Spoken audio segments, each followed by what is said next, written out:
Greetings everyone, welcome back to Rad Ceramics. In today's video, I'll be going through the basics of crystalline, another one of my specialties, some chemistry behind it, how to fire it, and how to apply it on your own piece. Unfortunately, this will be the last video of the series, but I hope you're going to learn a lot from this video. Now, let's talk about crystalline glaze. What is crystalline glaze? Well, crystalline glaze is essentially a clear glaze that have color to it or not and have crystals, flower-like crystals that grow here and there on the base. There are microcrystalline and macrocrystalline, means small crystals or big crystals. I'll be mainly focusing about macrocrystalline for this video since that is my specialties, and I'll be showing an example of a crystalline glaze base here.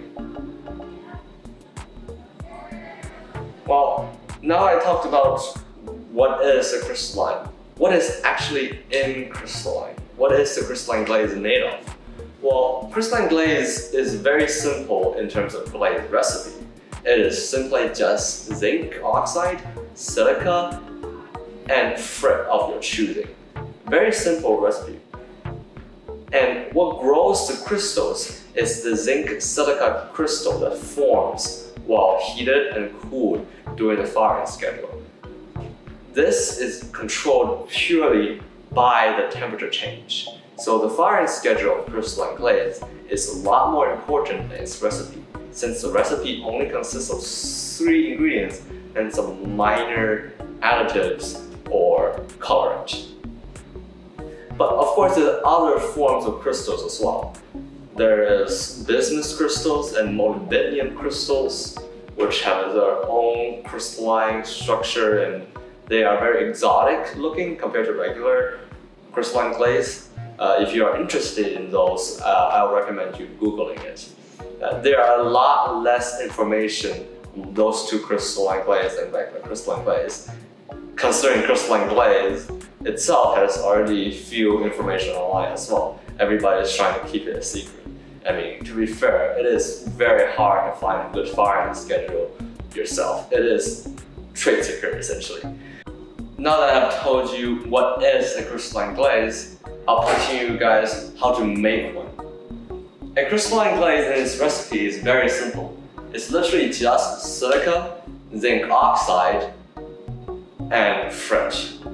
There are of course more colorant and additives you can add into the crystalline glaze to make it colorful or to have some sort of effect on the crystal.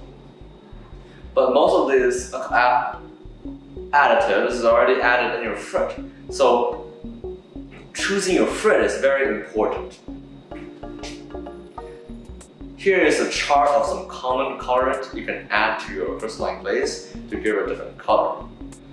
If I were you, I would be pausing the video to see if you can write it down or screenshot it and save it somewhere so you can use it when you're mixing your own crystalline glaze. You can combine some of these colorants to make combination colorant, which gives a different crystal color and background color you might also want to use. Of course, these two are not exhaustive lists of colorant and colorant combination. You can go research it yourself or Google or experiment with something new. Right? You can even use uranium oxide as one of the colorant, which is pretty fun. It gives yellow and it does not glow in the dark. Don't ask why do I know that. Among these colorants, some of these colorants can be used as additives as well, such as rutile or cobalt. Adding cobalt carbonate into your piece reduces the crystal amount you have. I've actually experienced that and actually read a paper on the effect of cobalt on the reduction of crystal in crystalline glaze. Rutile, on the other hand, is sort of an impure form of titanium oxide. It is titanium oxide with, I think, iron into it as impurity. And what it does is it promotes crystal growth, but you can only add it up to 5% by weight. If you add it more than 5%, you have too much crystals, and you end up having a very matte piece that's not crystalline. You can also add calcining that reduces shrinking, alumina that gives viscosity, sodium, lithium, potassium oxide as flux, which melts the glaze easier, calcium, barium, magnesium oxide to give luster and elasticity. Boron impedes crystal growth and impedes large isolated crystal growth. And that's just like a smidgen of different additives you can add. Of course, you can also add bentonite, which allows material to float in your glaze better. So it's easier to glaze. It's not really affect on your crystal that much. It's more about it's easier for you to glaze your piece actually. Some of these additives is already in your frit, so choosing your frit becomes a very crucial part of making a glaze. It's also actually another fancy way of glazing your piece using different colorant. If you remember from my last video, I shown a vase that's like this, which have different color transition.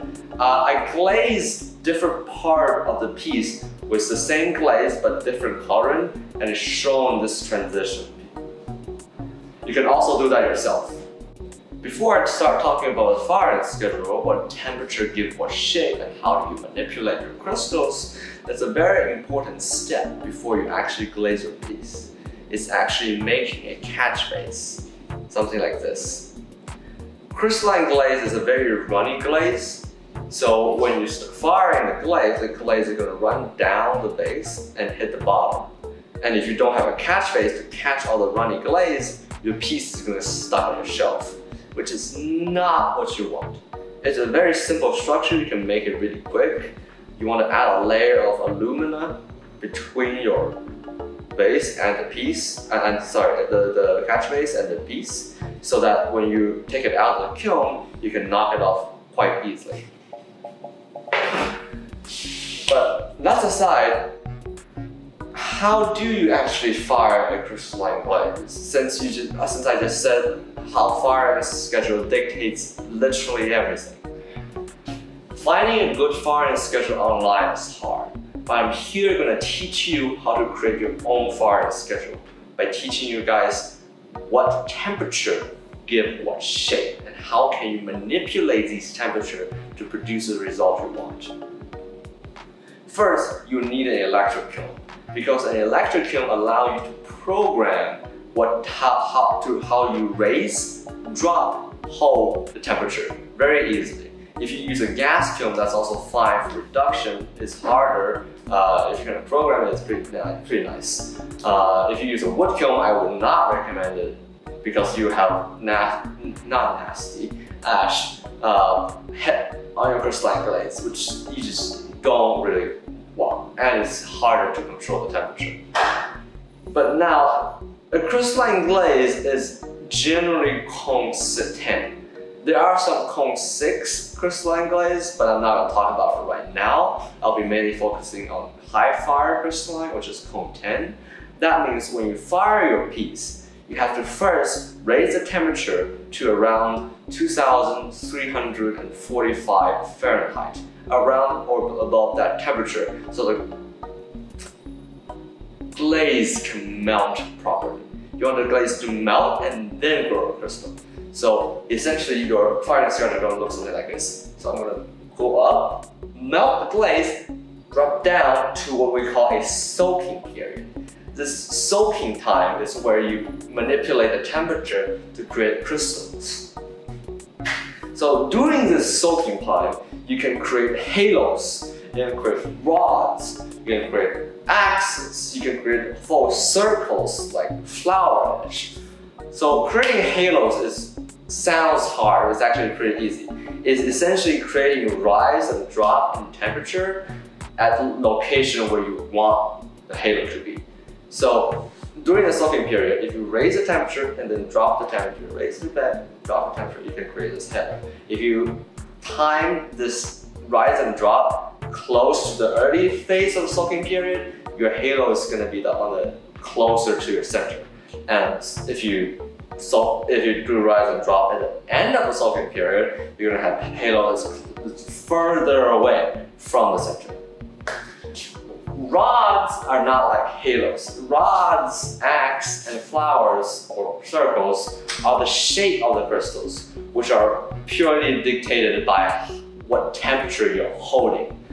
So for example, rod is 2084 Fahrenheit, around that temperature. If you hold it around that temperature, you create long rods, fans out in the end like this. And if you hold your temperature around 2012-ish Fahrenheit, you create axes, which is a bunch of rods that form two axes that fan out this way. And circle is when a crystal fully fans out and creates an entire circle. Sort of like a flower-ish. That you hold around 1850 Fahrenheit to around 1994 Fahrenheit. Of course, you can also hybrid these shapes, halos, flower-ish, rings, together by raising, dropping temperature, manipulating how long you hold at what temperature, how fast you want to increase the temperature, how fast you want to decrease the temperature in your program, of course. A lot of things can influence crystal growth. Different kilns have their different, settings, I guess. They're just slightly different. You can have two kilns that have the same firing schedule that produce different crystals. You're going to have a piece positioned in a different position in the kiln that produces different crystals. If you have two pieces closer to each other, they will probably influence each other in producing crystals. So manipulating crystals is a very, very finicky business. You gotta control the temperature really well, and you gotta make sure you're consistent every time. The best way of doing it is to use your own kiln and experimenting with that yourself, and not just blindly follow a fire schedule. But you gotta start off somewhere at least. So I'll be including one of my own firing schedule at the end of the video, along with a glaze recipe for crystalline glaze. Of course, these are not my best glaze recipe, and I still use the glaze recipe the same, but this is not my perfect firing schedule, since I'm not just going to give it that trade secret. Like, why would I give you my trade secret? But I will give you one that works pretty well. This is the end of the video. This is also the last video of the series.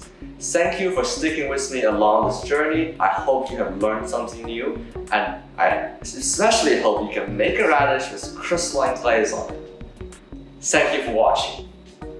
If you enjoyed this video or the series, you can recommend to one of your friends or even your teachers. Don't forget to like, subscribe, and comment down below. And I'll see you next time.